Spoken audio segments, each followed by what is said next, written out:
Hi everyone and welcome. First of all, I have to apologise because my children are making a lot of noise in the background. They are supposed to be asleep, but as is typical, whenever you try to do something like this, they decide to not go to sleep. So they are awake and they are making noise, but hopefully it won't be for long. So I'm very excited about today. I have Jackie Acree joining me, who is an EFT tapping coach, and I have had the pleasure of working with Jackie for Tappy, that's a new name for you, Jackie. For the really great chat today. I know you're gonna love it. So Jackie is just going to join me now. Hi. Hi. Did you hear that? I've got a new name for you, Tappy. I'm okay with that. Call me that if you want. I accidentally called it Tappy. Well, it works. Okay, I love how in the image graphic our heads were cut off and now mine is still cut off. I'll just do this. I'll just do this for the whole talk. People will be like, does Jackie have a top of her head or no? No, she doesn't. Just ends. It just ends right there. Oh my gosh, that's so funny. Hello, my friend. Hello. So good to see you. You too. How are you? I'm good. I hear that your children are still up. Oh, yeah. You know what it's like when you think it was cutting it fine anyway. Like, this is the cusp of when they're usually going to sleep. But literally, just as I was about to go live, I was like, my son started shouting. So I think they're okay. It's like they know, like they have a radar, right? If we want them to go to bed easily, that is definitely the day that's not going to happen. Yeah. Well, in my part of the world, it's only lunchtime here. So I know, yeah, lovely. I know, but I love that technology means that you and I even got to meet in the first place, because you're in a very different part of the world than I am. And we are obviously soul sisters. We've learned over the last few weeks. So I'm really excited for this conversation, especially the words manic manifestation. The way I put it on my Instagram page is I said the unofficial manic manifestation recovery group is meeting today. Yeah, that is so true. In fact, let's start with manic manifesting, because so when I started working with you, I was aware of the concept and I was aware that it was something that I was trying to not do. and we've had so many conversations about this. In trying not to do it, it almost like makes it worse. But in your head, like, how would you describe this, like, this culture of manic manifesting that a lot of the kind of gurus, and they would never promote it that way, but for me it manifested in setting goals and and just being like, yeah, this is the goal, this is what, nothing's going to stop me, which is a great way to be. But then, as we've said, then you get into this cycle of like, oh, I'm not reaching the goal, disappointment, what have I done wrong, I need to try harder, I'll set another goal, oh man, I didn't reach it again, disappointment, shame, and this cycle. So how do you see that play out in terms of like what, when you're working with clients, how does it kind of, is that the way you see people come to you all the time? You're just like, I see this all the time. Yeah, there is definitely, I mean, it is, I guess it's an accidental specialty. Yeah. So it wasn't really necessarily on purpose, but I mean, because the work starts with me first. I mean, that was my story. I was someone who was caught in that cycle as well. And I think there is a really big group of us, really like high achieving, growth oriented, motivated, people who we have the best of intentions. We know that we can do really great things. We're told to dream big, and we know we have it within us. So it starts with actually a really beautiful intention and a spark. And if we can keep that and nurture that, it all comes out later. Like you'll find your way through. But what happens is we start to outsource our own, we outsource our own inner wisdom. And because we look for leadership from someone else because they know something we don't know. And that's, I mean, of course, we need other resources, because the fact is, literally, like, before I had my online course, I didn't know how to run an online course. I'd never done it before. So of course I'm going to buy training from someone else who tells me they know how to do it. Yeah. That part, again, that's totally fine. But where there's a hiccup is when we start to compare ourselves to others, when we start to listen to things like what you think about, you bring about. Like that's a really, I mean, Oh I'm yeah. sure as soon as I Yeah. say that, right? Like you've Yeah. heard that phrase. We Yeah. all know who that originates with, or at least we might. I Yeah. won't name any Yeah. names, Yeah. but there, I mean, there is some truth to it. And this is where it gets so sticky, because it's not that it's absolutely untrue, but that's where these things are often like, it's unintentional gaslighting, because yes, there is some truth that what you think about, you bring about, in the sense that we have this beautiful power of manifesting, which all that means is to make real. So it starts in our own minds, and then we can bring it to life. So we are creative. Look at like what you and I individually have created as business owners. Like, yes, we can do that. But then we hear that and you add on anything negative. I remember you and I talking about this. And so we are told what you think about, you bring about. And so that means if you have any negative thoughts at all, which, hello to the human condition, ever had a negative thought? Like, yes.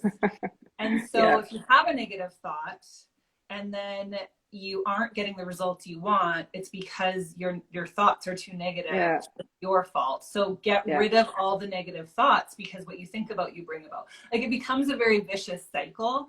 And so the unintentional gaslighting, because I do want to believe that manifestation culture has good intentions. It's unintentional gaslighting versus malicious gaslighting. There's a difference. But even with good intentions, you still have to be accountable, right? And what happens is we internalize the message as though we're doing it wrong and there's something wrong with me. And so I remember you and I talking about it. And I used to think this too, that you were so afraid to have a negative thought because it would attract more of that negativity to you.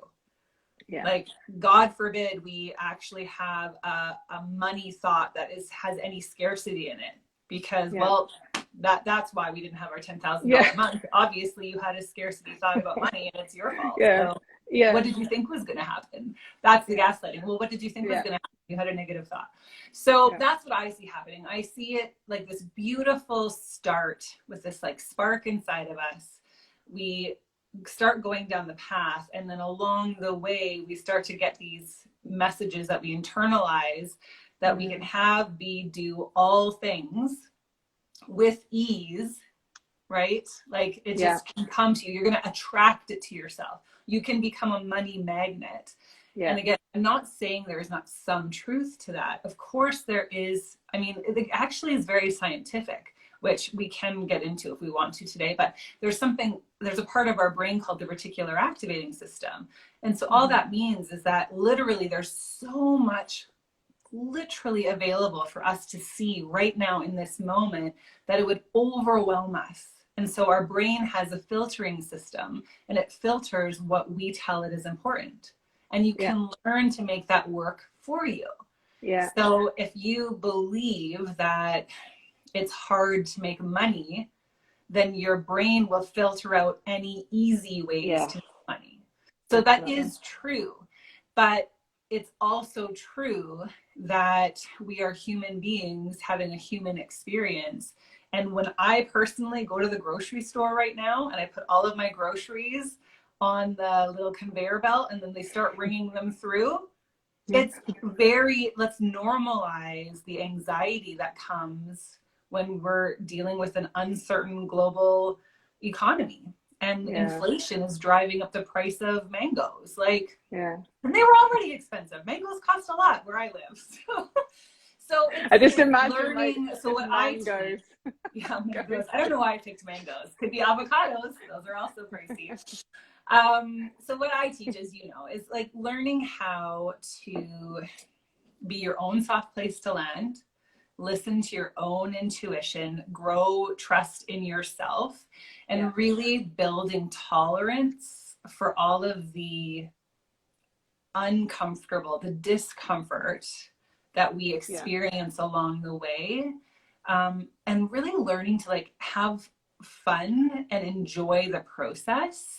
Because we get so, I teach a program called Goal Trauma. Yeah, And which I absolutely loved. I was like, it's so fun. that I name love that one. is like, you don't have to explain it. It's just like gold trauma. Yeah, I know exactly what you mean.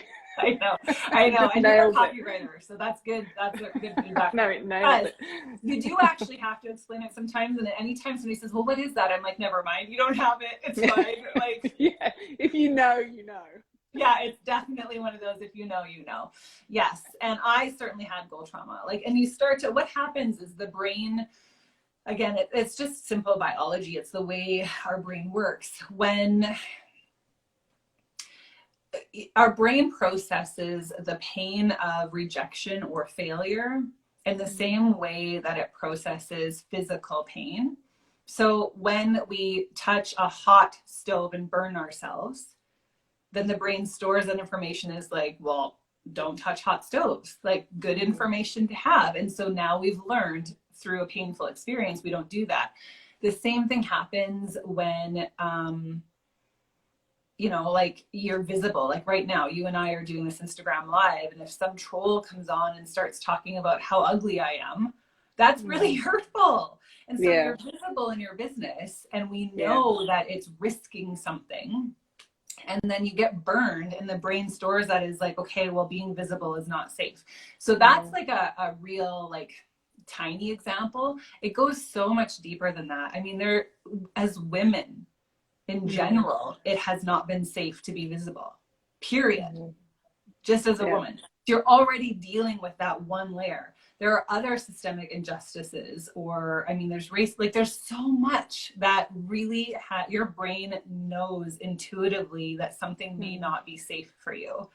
And then you're trying to push against that and say, well, no, I need to be visible for my business. And so we push ourselves to do it. And the body and brain are giving us this information like, well, this might not be safe. And so then we hit this invisible wall and wonder why I sit at my desk and procrastinate instead of doing the visible things I should be doing in my business in order to like share my message, right? So like this happens to entrepreneurs all the time. And instead of working in that sphere in tandem, like we look to how do I be visible? Okay, like I'll take a course on Instagram Reels, or I'll learn how to write better copy or whatever.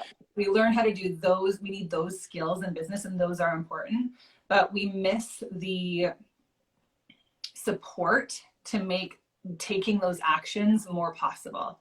Does that make any sense? Yeah, it does. And yeah, I mean, I love all your, I don't want to say theories because that makes them sound untrue, but I love the way your brain works and how you kind of unpack things like that. It's just, it makes it so real and so kind of relatable as well. I think going back to what you said way, like kind of at the beginning of what you said, I just really wanted to kind of bring that up as well, is that I think you did mention that it tends to be people who are quite goal driven, who can get into this cycle of maybe kind of not trusting yourself and trusting the gurus or someone else to tell you how to do something, or manic manifesting, because we are, and it's a good thing, it's a trait we have, that we are ambitious and we're driven and we know what we want and we get what we want and we get to where we want to go, and we're ticking all these boxes, and like that's the good part of being a business owner with these traits. But it's also where we can fall down because we are always kind of reaching, and I loved what you said as well about just, can it be fun sometimes? You know, can it just be fun? And we've talked so much about letting it be easy, and I have that always, like I have it written down. I'm just kind of like, it doesn't always have to be this like, you know, trudging through and trying to get and reaching forward. It can sometimes be this like nice case of just being like, okay, let it be easy, maybe let it flow to me sometimes, rather than me always striving towards this huge, ambitious, big, hairy, audacious goal, or whatever the phrase is, which I hate, but it always conjures up awful imagery in my head. I don't know about you. I know. Really. I'm like, why would I even want a big, hairy goal? Like, audacious goal. Yeah, like, no. Although I do love big goals, and I am very goal oriented that way. But yeah, I think what we also, I mean, there's so much research and experiential like information. I mean, in our own lives, you can be your own study, like you can be your own research study. I mean, how often have we achieved a goal? We actually did make it. I mean, there are times when we strove and we didn't. So that's one thing. But also when we did make the goal, when it did happen, and then how hard is it to actually experience the celebration of it? Like we immediately as human beings move on to the next thing. Yeah. Because we're always focusing on like what's next. Is that like climbing the mountain or like going after the big hairy audacious goal? I was gonna call it BHAG. I've heard them called BHAGs, and I hate that even more. So it's really important for yourself as a business owner, or just as a human being. It's so important to learn how to be in the now and find what's good here. So learning how to ask the questions like, can I allow any good in? Because sometimes things are hard. Like that is a thing. And I mean, the whole, like, we can do hard things. It's true. We can do hard things. And I love to do some hard things. Like it's really rewarding. There's also such a thing as limited agency. Like we can't do all hard things, or we can't do them in the timeline we think we should be able to do them in. Like there's a lot of, nuance and complexity to it. So we have today, like we have this moment now. We currently often are experiencing a life that we once imagined, right? Remember, manifesting, simply making it real. And so where we are, like in this moment, I have things in my life now that I always wanted, and I have them now. And they have joy and like fun and happiness, and I don't know, what are all the positive emotions that we want to be experiencing? They're available to us now as well, as, you know, wanting more. And so while we want more, that is a good, like, there's nothing wrong with wanting more, but where it burns us is when we want more and all we're focusing on is I need more, I got to go for more, instead of like, well, but what is here now? And so a lot of entrepreneurs work with scarcity. Like, and we're told, don't have a scarcity mindset, right? You want an abundance mindset. You have to have abundance. Again, not that there's anything wrong with abundance, but people get it wrong. They think that the opposite of scarcity is abundance. So you don't want a scarcity mindset, so you have to have an abundance mindset. The opposite of scarcity is not abundance. The opposite of scarcity is sufficiency. It's enoughness. So can today be enough? Can what I have achieved right now be enough for me? And then have fun going for more. Like if you're a goal-oriented person, it's really fun to like go for a goal. But we lose the fun when we start. Let's talk about $10,000 months, because that's something that everybody's told they should have. I was told not that long. It was last year around this time when I was not having consistent $10,000 months, and someone said to me, well, there's no reason you shouldn't be having $10,000 months. That's a really good way to make somebody feel like shit. Oh, okay. I guess I just suck then.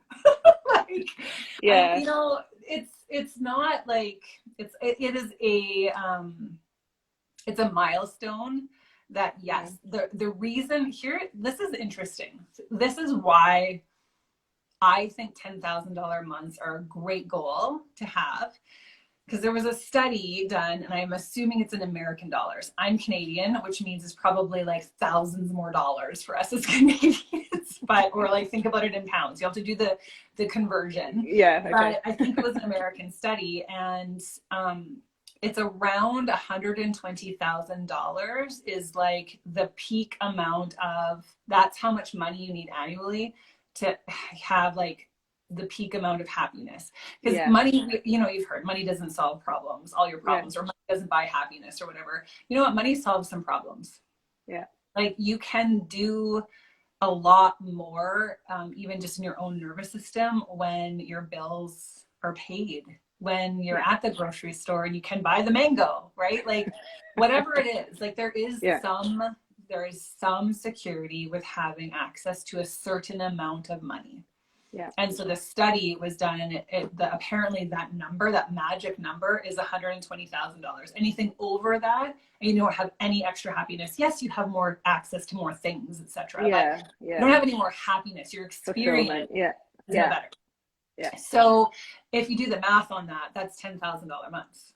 Yeah. It's 12 months of $10,000, $120,000. So what a great goal. I love that goal. Like, yes, let's have that goal as a milestone. However, when you're told what you think about, you bring about. So just focus on $10,000 months and like white knuckle your way there. And then if you don't hit it every month, then what the hell is wrong with you? Because there's no good reason why you're not having $10,000 months, unless are you just not doing the work? Like, right? Like it starts being like, it's not good enough. No. Yeah.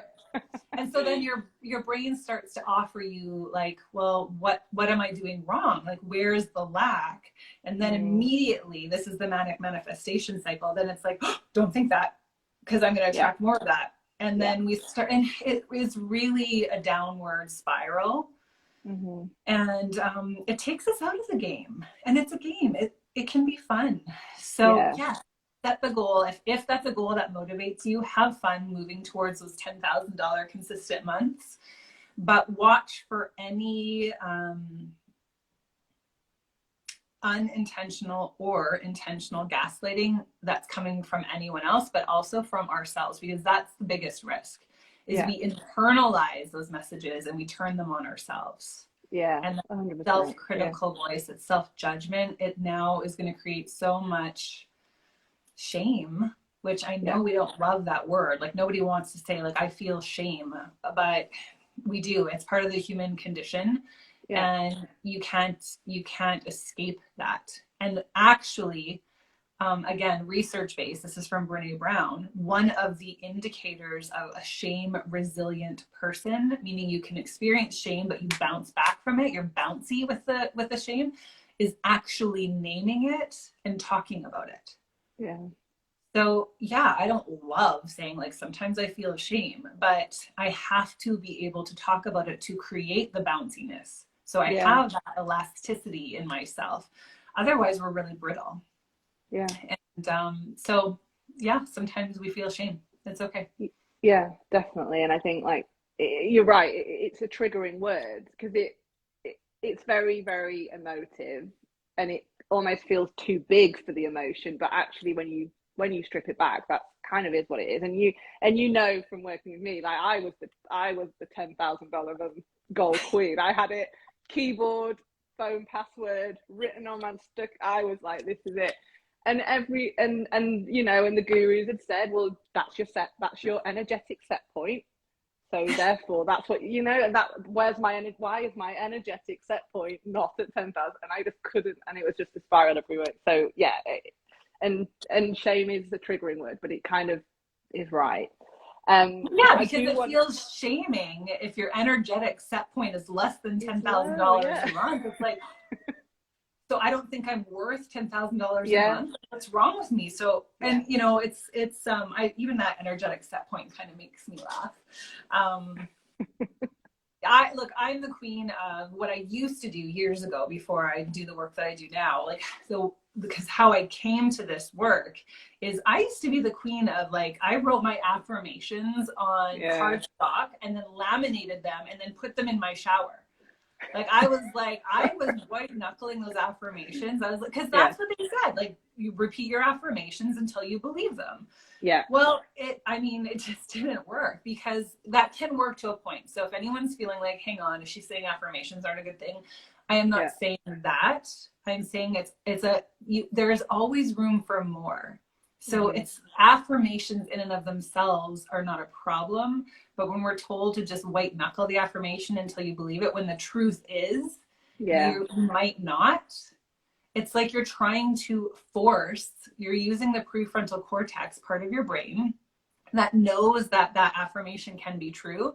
You're trying to force it into the limbic system and say like you're overriding your nervous system and you're overriding the unconscious part of your brain, which is way more powerful than the prefrontal cortex. that you can't do it. It's like trying to move a boulder with your pinky finger or like a toothpick. It's like, no. Now there is a doorway in. So you can, when you calm that limbic system, when you calm your amygdala, working with the body, then you have access to the prefrontal cortex. And of course, as you know, we use parts of self too. Like part of me doesn't believe this, but part of me does. Yes. Which is really game changing. It really is. Like, yeah, like knowing that, yeah, that's fine. Part of me might not believe this is true. I acknowledge that. I let you have a voice. And this brings us really nicely into tapping, really, and that affirmation side of things. Because if anyone's listening now and they're kind of like, and this was me, and I still do, like, I say affirmations every morning. It might make you feel good. It makes you feel energized, and that's amazing. But they might be thinking, okay, if you're saying we can't override what's in your unconscious, then what can we do? And it brings us really nicely into tapping, which is what I just love so much about tapping, is that you start by saying the truth, and you're not scared to say the truth, and you're not going to bring about manifest all this bad things by saying it. You are allowed to tap and say what is really going on in your head, and then you bring it round to the positive and to the affirmations and what you want to happen. But you've started with the truth, and it is such it's like freeing. And for me, I just found it such an amazing revelation to be able to be like, no, I can say what is in my head, and then I can move around to positive affirmations and what I actually want to happen. But speaking the truth was just like, it sounds so silly now that you scared to say it, but it's just so many years I felt like I couldn't say what was actually in my head. Yeah, I know, so me yeah, too. That's the first thing. That's the first thing that I fell in love with about tapping, was that it was such a relief to me to have a tool where I could finally tell the truth, but not tap it in deeper or nurture that story, or like I didn't want to acknowledge it at all. So I was suppressing it or bypassing it, but then it's still there. So it doesn't have, like, there is no freedom there. You're just trying to override it. And for me, it was so freeing to be able to just be like, look, like, actually right now, I do feel really frustrated. I'm really tired. I feel really stuck. Or so there's feelings. You can start with those as the truth, or maybe the truth is it's more about an affirmation. Like, I want to believe that,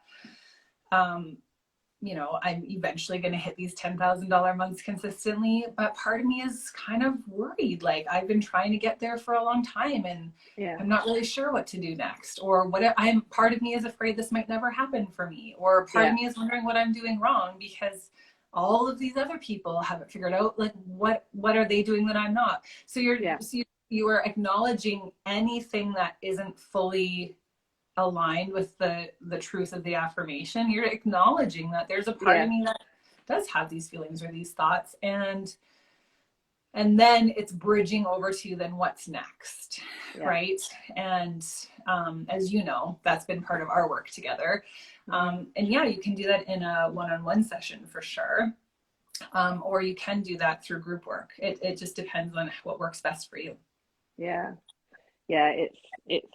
really is, for me, life changing. And the part of me stuff as well, just that idea that, like, just part of you might believe one thing, part of you might be stuck in this past trauma about something, but it doesn't mean all of you is. Like, you can acknowledge that part, and it goes so deep, but it like, there's so much to learn, I know. But if anyone hasn't tried tapping before, I do highly recommend giving it a go. Just if you feel like you need to speak the truth sometimes and not be scared you're going to manifest, like, a life of, like, poverty line or whatever. Or misery, right? Misery. Yeah, like a life of misery and failure. It's like, what if I'm doomed to that? And that's just not true. And there are it's a lot of validation and normalizing. So validating our emotional experience, validating our body's messages, like when your body is giving you a signal, like when I feel anxious, I get a lump in my throat. So it's acknowledging to myself, like, hey, like, I hear you. I'm paying attention to that. And then questioning it. Is there a reason to be anxious right now? Is this connected to something that happened in the past, but is not true right now? But my body is going, hey, this feels the same. It's not the same. But for me to just tell my body, well, like, shut up, and I don't like, this isn't the same, like, or I'm not even going to listen to you, I'm going to ignore you. Instead, it's like you can say, okay, we're safe, we're calm, this is not the same, and it's safe to move forward. Or even if something does happen that is undesirable, I know I can handle it. Like, it's learning how to be in a relationship with yourself. I think that's something that we really aren't taught, that we're in a relationship with everything. Like, yes, each other as human beings, we're in a relationship with our technology. I'm in a relationship with coffee. We're in a relationship with money, right? So we're also in a relationship with ourselves. And so a lot of times that relationship within ourselves is very fractured. And we are really, really mean to ourselves. And so something that I say all the time is, if being hard on yourself worked, it would have worked by now. It doesn't work. It doesn't work. And so there's another way, and it's really unlearning cultural conditioning and old patterns that we learned in childhood, often that were really adaptive at the time. So we learn these adaptive strategies. Like, people pleasing is an adaptive strategy. It has, so that's what I meant by validating, like really validating that I learned how to do that at a time because it was a strategy that was really smart and intuitive at the time, because I needed that strategy then. But now as an adult, that's not working for me anymore. I need to find a way to move forward as a 45-year-old woman, not as like my, I don't know, 13-year-old self. Or whatever age it might be. So yeah, and it's absolutely possible, and it can actually be really fun to do the work. It's really rewarding. It doesn't have to be like, you know, you and I always, we had some good laughs about that. We don't have to like dig into the past and like, you know, start like rooting around in there. Like, it actually can be a little bit lighthearted. We can laugh and like, make big gains relatively quickly. Definitely. I was all like, I just want it to be really positive and pragmatic, but you know, this massive trauma happened, but I don't want to talk about it. I want it to be positive. And you're right, it is fun. The positive and pragmatic, the two P's. I want this to be positive and pragmatic. But it was, right? That's the fun thing. Is actually, that is what it was like. That's right. I've never left like a tapping session feeling down, ever. And I think that's another amazing point for tapping as well. Like, you tap round to, and you do the scale of like, how do you feel about this now? How do you feel about it after? And like, I've never, even when I do it by myself, I'll just maybe do 30 seconds in the morning. I've never come away not feeling good. And I think it's for that alone is like, it's worth exploring it. Yeah, I agree. I mean, it's not to say, sometimes, here's my caveat, sometimes if we haven't been paying attention to something and now we finally do, sometimes it does intensify a little bit at first. And so it doesn't mean you're doing it wrong. It means you're, it's like acknowledging it is finally allowing it to come up and come out. Emotions always have a message to deliver. So emotions are, Susan David says emotions are data, not directives. Like, or you could say like they're information, not instructions. So it's like, well, what is here for me? What is this emotion trying to tell me? Or what is my body? What is my, because it can also be a sensation. What is this trying to tell me? And we actually listen to it, but then sometimes it does intensify a little bit before you feel better. Yes, you can, it can be very lighthearted. And sometimes we are dealing with really heavy stuff. I mean, you know, sometimes it does happen. And it's like emotional first aid, I guess. Yeah. I think as well, like, and you just touched on that as well about it being physical. I think, and maybe people watching, listening now or looking back or watching it later, might identify with that thought of everything being, and we talked about this a lot, like you often feel like a head Yes. without a body. Everything happens Yeah. up in your head. So like, and whenever any tools I have to kind of help de-stress or help kind of connect or ground or however I want it to feel tend to be very cerebral. So it would be meditation, or it would be affirmations, or like all this stuff that came from my brain. And the other thing, and I hope people can relate to this as well, that I loved about tapping is that you're including your body. You know, suddenly your body's included in this, and suddenly you realize what an important part your body does play in everything, in your emotions, in what goes on in your head. And just like having that connection between the two, and doing something physical for me was huge. It was such a massive move away, like moving down from my head. And I loved what you said about like sometimes we just feel like we're walking around as a disembodied head.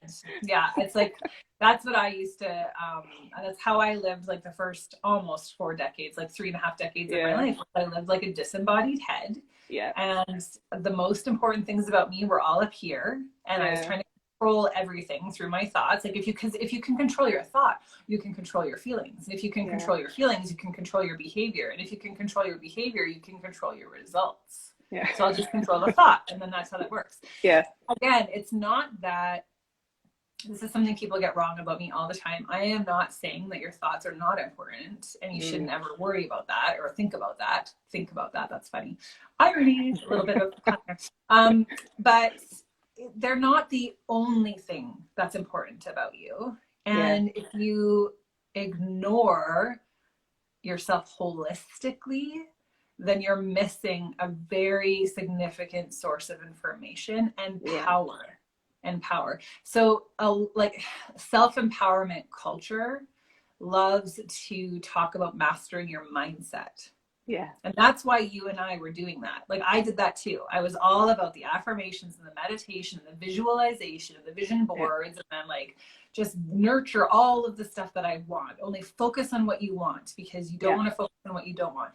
I'm not saying focus on what you don't want, but whatever emotions and sensations that you're having, they're going to give you information about what's in the gap between what you want and what you don't have. Mm-hmm. And there's information there that's really valuable. So getting that information, like I'm highly motivated to get that information. Yeah. And you can't think your way there. You have to actually like feel it. You can't. If you don't feel it, then you're missing it. And it's funny because I do go to a therapist every once in a while, and she caught me out on this like years ago. I love her. She would ask me how I feel. Like, so, well, how do you feel about that? It's a classic therapist question. And I would... and then silence. I know, it's just like, I don't know. Like, just, can we not though? I just hate that question. I still don't love it. I mean, and there are reasons, which we won't go into, but there's so much that happens to us in our childhoods, and that's what creates this disembodied head experience, or way of living. But she asked me that question, even still probably. I bet you if she asked me that question now, my first thing that I do is I look up and to the right. She'll say like, how do you feel? And I'll be like, what she's like, oh, like you're thinking about how you feel. Right. Yeah. Yeah. Instead of like going inward and being like, how do I feel? Like, I don't know. I have to think about it. Yeah. So it's a practice. That's one thing. Again, let's just be really clear on what this is. It's a practice. It is like walking towards a star. It's like a journey without a destination. Yeah. And like one of the affirmations I love is I'm allowed to be a work in progress. Mm-hmm. Or I can be a masterpiece and a work in progress at the same time. Yeah. Right? It's like really enjoying the adventure of being human and all that entails. So yeah, it's the disembodied head thing is a real thing. I used to walk around like I was like dragging a meat sack behind me. Like I know. It's not great imagery. But it was just like not like to me it was like my body was the vehicle in which I was gonna like just it was just delivering my brain around. Yeah, right? yeah, It's yeah, like yeah. that's So it was true. just supposed to be my delivery system. It was like my taxi or something. I don't know. So Yeah, funny. just takes your brain from to different places. Yeah, yeah, that's right. Yeah, you're just the conduit. That's all. Yeah, but it's true. It like really, really rings true to me. And like I said, that is an amazing part of tapping, is just bringing it all together and reminding yourself you do have a body. It's not just all about mindset. And you're so right. Every single thing you read is mindset, mindset, money mindset, mastering your mindset, Yeah. CEO mindset, everything mindset. Yeah. But you do have a body as well. We need to remember that. Yes. And I mean, really, like even just our posture Yeah. impacts how we feel and interact. So when, like right now, I feel like I have a very relaxed body because we are having a lot of fun in this conversation. If I didn't feel safe in our conversation, my body would be able to tell me that. Like it would be giving me clues. Like I'd be feeling maybe sweaty or tense, or I might be sitting really rigid, like instead of fluid. Like there's so much to the fact that you can embody what, like who you want to be. You need to embody that person. And so the mastering your mindset thing, again, like let's be very, very clear, especially in case anybody's popping on and they're only catching this last little bit. The mindset is important. It's only one piece of it. Yeah. And the problem is that we're overemphasizing one thing. And then people like me and you, really like big-hearted, big ambition, motivated entrepreneurs are then taking that in as though, well, then this is the thing. Like this is the answer. And it's only one part of the equation. Yes, it's important, but it is not the most important piece. Yeah. Not at all. Definitely. And if you ignore the body, then it's almost a moot point. Like it's almost like, don't bother. Not to be like totally defeatist here, but the risk is when you do the mindset work without including the other parts, the risk is that because it's not encompassing everything, then you're going to end up hitting that invisible wall and you're going to blame yourself. And then that's where the shame comes in. Then now I am the problem instead of the problem being the approach, right? Yeah. So, and I should probably quickly, in case anyone is wondering, like, well, then how does tapping work? Like, why, like, I don't get it. Like, what is this? The reason, like, we're saying that it's about the body is because tapping is a mind-body tool. So it's working on more than one level. You're not just working with the mind on mindset stuff. You are working with mindset, but you're working on it with, like, in cooperation with your body. So the way I say it is you're working with yourself instead of against yourself. So you're tapping on acupoints. So for example, you might be tapping on these acupoints. And as you're doing that, you're talking about, well, I mean, all sorts of things, right, Al? Like it could be money mindset or like how you're feeling about parenting your kids that day. It could be anything. Yeah. But you're telling the truth about how you feel. You're also talking about how you want to feel, and you're bridging yourself over there. And as you're tapping physically on these acupoints, you're sending a nearly instantaneous calming signal to your amygdala. So the part of your brain that is all freaking out, you're calming it down and you're flipping the switch, like you're toggling over from your sympathetic nervous system, which is your stress response. So think about like fight, flight, and fawn. I don't know if anybody knows fawn, but that's basically short version is like people pleasing type adaptation. Okay. So you're switching over from this stress response, which most of us live chronically over here. Okay. And we're meant to oscillate in and out. So the stress is not the problem, and it's not even a problem to be in your stress response. You want your stress response to be operational and agile.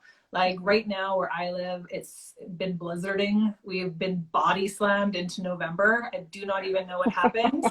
So the driving conditions, they are really a little scary. And so, you know, have you ever like been driving? I don't know if this is a good example, but you like something all of a sudden happens and you get that and like and you maybe hit the brakes, or you quickly steer, or that's like, you want an agile stress response so you can quickly react to a threat. You also want to be able to toggle over and oscillate into like the rest, relax, like the parasympathetic nervous system. And I'm talking about like a real life physical threat with driving, but we're having these kinds of threats in our nervous system. Our perception of threat is happening literally all day, every day. I mean, just turn on the news, like really. So we have to create, again, that elasticity I was talking about. We need that elasticity in our nervous system, so we have the resilience, the bounciness, where it's like, okay, I have this stress going on. Maybe I planned a launch and it bombed, and I put all this work into it, and now it totally, like, has anyone else ever had that happen? Because I certainly have. And I worked really hard, and it totally did not go how I wanted it to go. So that's like a really like stress response type situation. Well, we have to be able to also be in the parasympathetic nervous system. And that's where we're going to have some really resourceful, creative ideas, and where we're going to learn. Failure is just information. Like, failure is not the end of the story, or it certainly doesn't need to be. We all as entrepreneurs are going to face some failure. Like, it's part of the journey. It's literally expected. So let's learn to tolerate that, and then to learn and apply. And that's actually a gift. Like, we can look at failure and be like, awesome, good. Now I know. I didn't know that before. Good to know. And also have some compassion and be like, yeah, and that was a hard way to learn. I would prefer not to have a launch that bombs, of course. But it's also something that happens.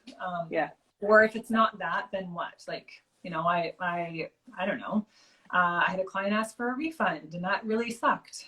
Okay, but I learned something through the experience, right? And I think the great thing is as well, you can say out loud, I had a bad experience. It did not go how I wanted it to go. This is my truth. This is what happened.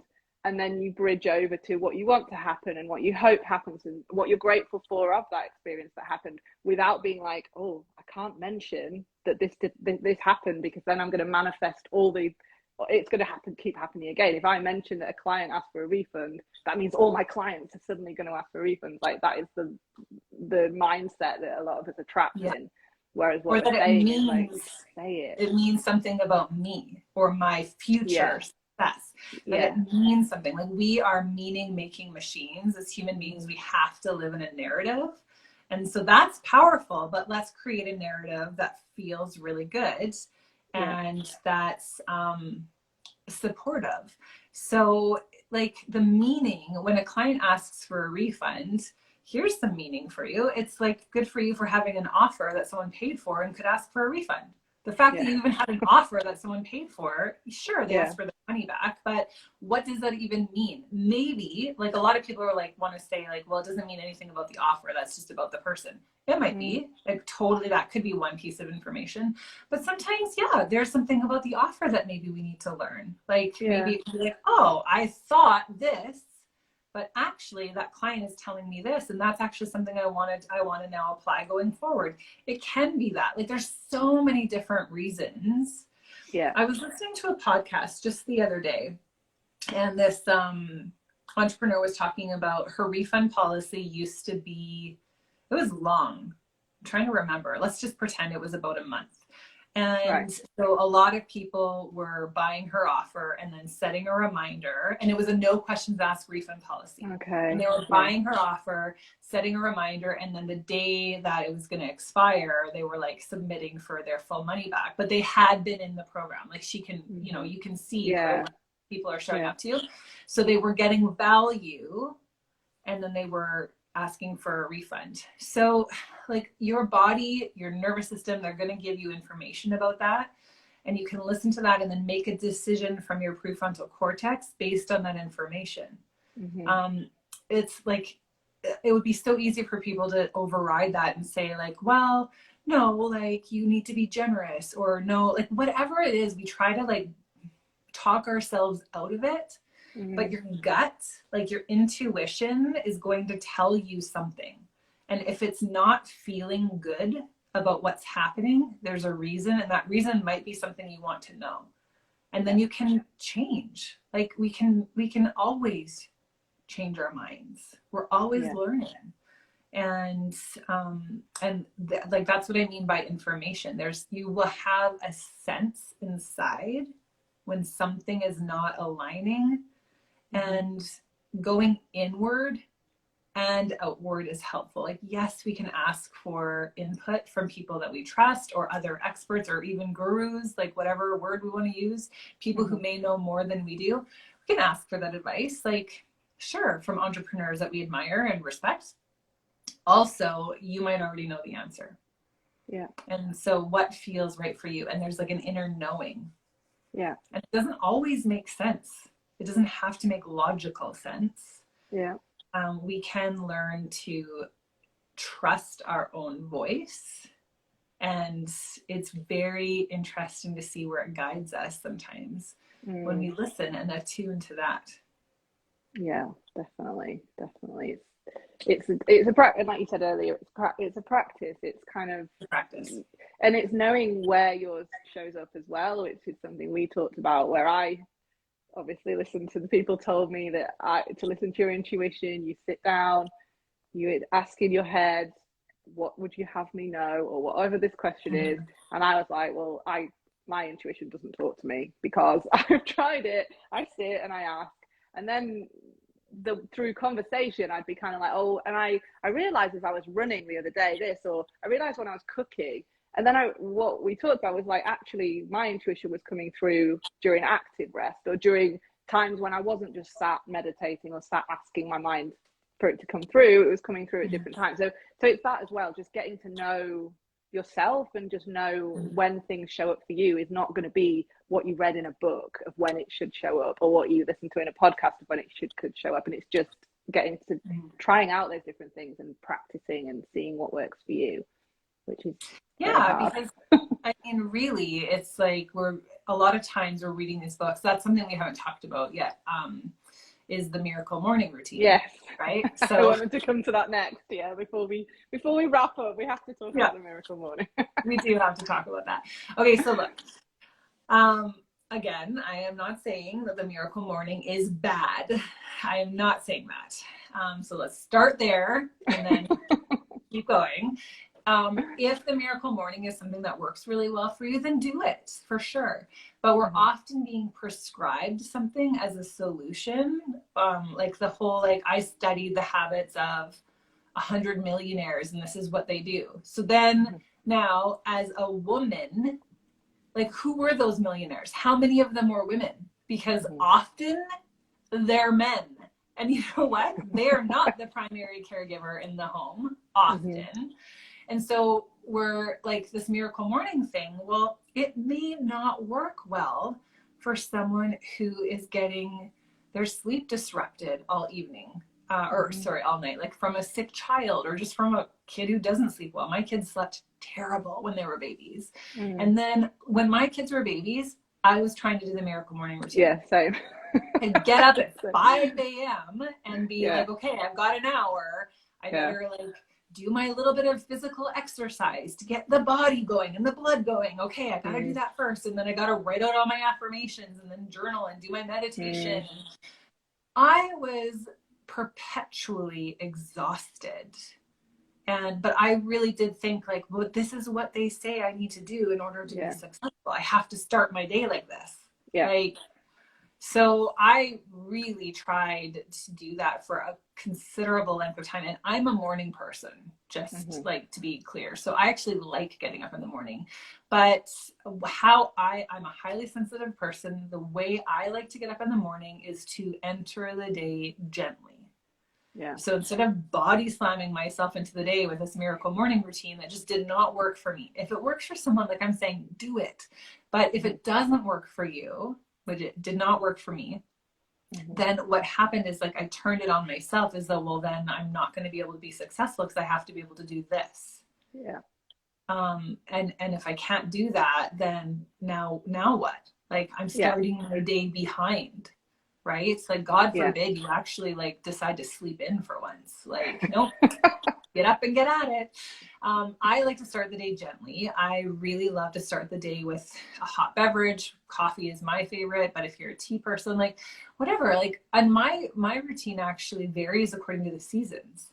Life ebbs and flows. So in the winter when it's dark, I might not want to get up as early, and I listen to my body. If my body wants a bit more sleep, and I do have the privilege now, my kids are a little bit older, so I actually can sleep. But in a season when I couldn't, like, I was judging myself for the limited agency that I had as a mother. Like, my life, it was revolving around, in a large part, 2 kids, while I was also building a business. There are a lot of demands on a person like that. And so if the Miracle Morning is supportive for you and you feel like it's helping you to show up as the person you really want to be, and it feels really good, then do it. But if it's not, and some people are like, what is this Miracle Morning? It's just a prescription on how to start your day when you want to be a successful person. It's like, this is the best way to start your day, and here's why. I really believe that it's important for you to figure out what feels best for you and how you want to start your day, and giving yourself permission to not be rigid with that. Again, some people are like locked and loaded and really good at sticking with a routine forever, and that's what feels like that consistency is really good for them. I do this because I'm consistently inconsistent. Like, I have variety in my routine, and I like that. And that feels really good for me. So you got to figure out what works for you, and really give yourself the freedom to trust that that is good for you. And it doesn't mean now you won't be successful. Yeah, I think, and I am, as you know, I'm a Miracle Morning advocate. I have been doing the Miracle Morning for, I think it's just coming up to 3 years now. But I did find about a year ago, I suddenly was like, I am just going through the motions here. I am ticking off the savers, as the acronym is. And I'm just doing it because of the consistency, because I am a routine person, and I can really get myself in a situation where I'm, if I am not doing this, then I'm not doing the right thing. And there's so many success stories from that book and from the podcast. And it's like, even Hal Elrod, the author himself, was like, within 3 months of doing this, I had tripled my sales targets and there's all these amazing, again, and you're looking at all these people that achieved amazing things by doing the Miracle Morning for 3 months. And then you find yourself back in that shame cycle where it's like, I haven't done that. What am I doing wrong? What's wrong with me? I must be doing something wrong. And it comes back to what we've been talking about today all along, that idea of just like always benchmarking yourself against someone else's success. And I'm not just listening to how it feels for you. And I still do the Miracle Morning. It works for me, but I have very much taken the stance that I'm going to do what feels good that morning, not ticking off 6 things just because they are part of a routine, and just kind of allowing it to be easy, as we've talked about as well. And also like it's like we think that there's a secret for success. Yes, it's that secret for those $10,000 months. Yeah. And that, okay, so it must be the Miracle Morning routine. So I'll do that. So perfect. Okay, great. And then we do it for 3 months and expect our sales volume to triple because this is probably it, right? This is the thing. Yeah. And it's going to master my mindset. If I do this, it's going to like get my body into peak condition, and I'm also going to get my mind into peak condition. And it's like, no. It's just, now again, like it has, I think the Miracle Morning can be a really powerful practice, and obviously it must have worked for Hal Elrod. So yay, like I mean that with so much sincerity. Good for him. And that's what I mean about like the trusting his intention, like putting it out there into the world, and like for other people to benefit from that. That's so great. I personally listened to him speak once in a live. I've been to Tony Robbins events live. Like there is something to some of this. It's just not, it's not the key that's going to unlock everything for you. Yeah. And so you're not doing anything wrong. No one else has figured out anything that you're missing other than, like, take what works for you, leave the rest. Mm-hmm. And that might require some experimentation. Yeah. And so you really have to be attuned to yourself. Notice what's happening when you're doing it. Like you said, like for a while it was working great for you. And then you notice that, oh, this isn't feeling like the same. So, and then sometimes what we do is we spiral and be like, oh no, this means what? What does it mean? Nothing. It just means maybe you're a human who wanted a bit of variety. I don't know. Like, you figure it out, right? You're like, oh, yeah, maybe I need a change, and that's okay. Yeah. Yeah. So the other one, it's Miracle Morning is one, and then there's also the 5 a.m. Club. Have you heard of that one? I have heard of it. I haven't actually read that one, but it's the same concept, I think. And again, like, it could be super empowering if that works for you. I do get up really, really early. We had the time change just a couple days ago here in Canada. And so thanks to the time change, I'm now getting up at 4:30 a.m. Like, I know it's unholy. Like, really, no one should be up at that time. But actually, it feels good. I get up and I have like this really lovely, soft entrance into the day, and I love that. But I'm not like, I'm doing what feels really supportive for my day, which partly includes snuggling my dog, like, who literally just walked up to me. So I think what I want to really leave people with is just like permission to be human, having a human experience, permission to be a work in progress and a masterpiece at the same time. And if permission doesn't work for you, I like to exchange the words permission and freedom. You can say, I give myself the freedom, or I give myself permission. You and I talked about this in your sessions. Like, sometimes it's, what did we talk about? Like, letting it be easy, or trying easier, trying softer, or allowing softer. Yeah. Try softer. So that you're not trying for anything. You're like, I'm allowing it. Yeah. It's like a softening, and that can feel really, really nurturing for the nervous system, which you want on your side as an entrepreneur. Like, if you are doing all the things, you're studying how to do a course, or you're learning how to do sessions, or you're figuring out how to get your copy right. Like, all of those things are important. But if you're kind of hitting a wall and being like, what am I doing wrong? It might be that your nervous system is dysregulated. And so paying attention to that while you're doing those other really important activities, that's the game changer. And it's something that generally just isn't talked about. We're just told to push through and break through and like, try harder, bust through, try harder. And that's just not the truth. It's not the whole story. Did we cover everything that you wanted to cover? I think so. Probably, and more. We need to do series. I did actually make notes that I wanted to talk about. We definitely have, and I knew we would, and I knew we could probably go on forever, but we better not. I don't know that everybody wants us to go on forever, but we probably could. We definitely could.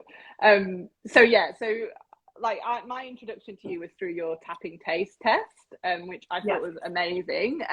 But how would someone work with you or find out more about you if they're watching and are interested?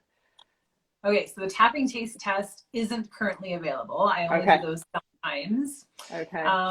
Although if you are watching this and you know Al and you're like, well, Al told me about this tapping taste test, you can drop onto my DMs and maybe we can figure something out. It's just a way to try tapping with me at a really, like, dip your toe in kind of cost. So it's like a super low risk, type of opportunity.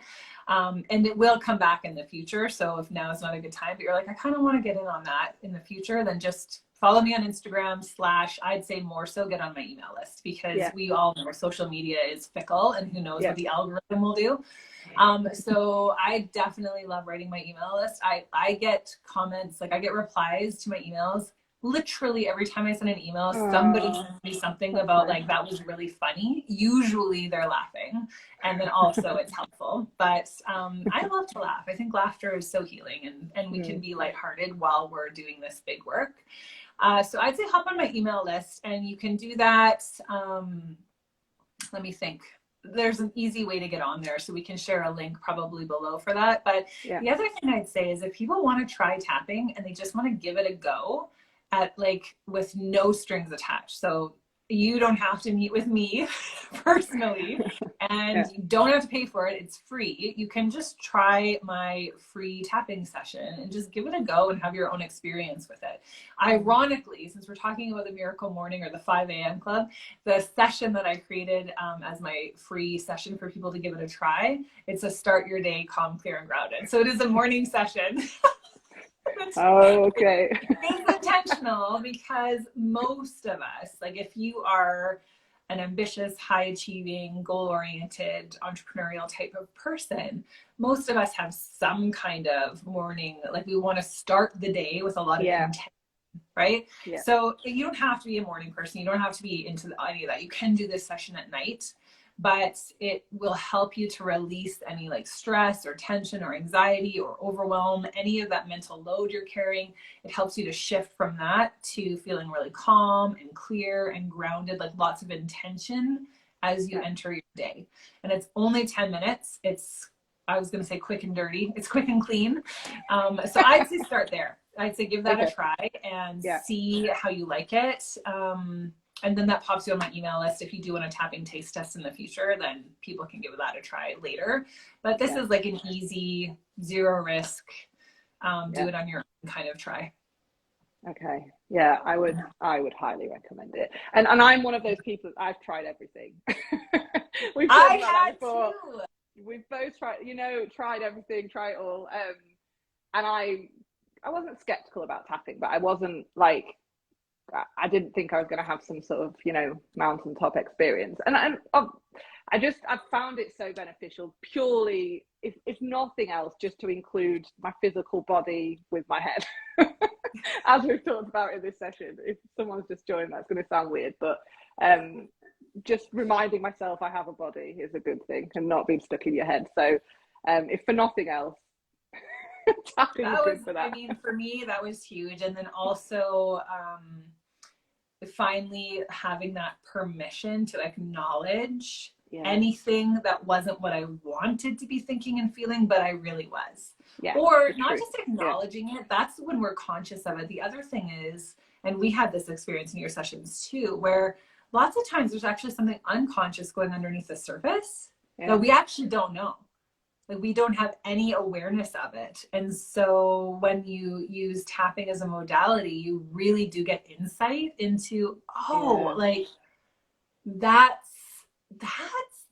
is connected to this. You had said it connects the dots for you. Oh, so many times. Like something would come out of my mouth it still does when I'm tapping, and I'm like, where did that come from? That is not something I was conscious of, but oh my God, that has just explained it. Like so many times something's come out of my mouth that I had no idea where it came from. And that's crazy, but it's amazing. Me too. It's really, I love that. And again, like it doesn't happen all the time, but when it does, it's so insightful. And again, that's coming all from within you. So you're like this source of wisdom for yourself. And tapping is this like key that unlocks that, and it's just a practice. So I am just like you I tried all the things, I white knuckled them all, and I mean you and I both are like, we've read all the books, like for real. It's like I still love doing that. I love to learn. But now I feel like when I'm taking in that information, I'm filtering it through my own lens and making sure that it's coming through with self-compassion, with regulation, and like applying what works and just leaving the rest. Leaving the rest. Yeah. So good. So so everybody, I hope that you guys grab that session. It's experience.jackieacree.com. I know we can't really link easily in Instagram, I don't think, but we can drop that into the comments, and then I don't know, copy and paste. I can pop it into my stories too, so it's easy to just click. It is in my bio. There's a link in my bio, so you can that might be an easy way. Okay. Yeah. All right. Cool. Thank you. So good to talk with you. I wish that we lived in the same neighborhood and we could just go out for, you like to run though, correct? You said you run. I used to run. Now I hike. I'm like, nope, I'll just walk with my dog. but we can go for walks together. You can Yeah, run out and just lap me. You can just loop around. And think of something to say, and then as we pass each other, we'll just kind of have a really quick chat and then keep going. But it's not possible. Yeah. At the moment, we're just struggling with working out time zones, but we got here. Yeah. I think like good job us. We actually did. We hacked the time zone thing, and considering there was a time change in BC, here where I live, just this weekend. I mean, like, look at us. We're crushing life. This Those is a miracle morning. $10,000 months are just around the corner. Yeah, well, oh, it's been so fun. Thanks, Thanks for having this conversation with me. It's been really good. All right, have a good day. Bye. You too. Bye. Bye-bye.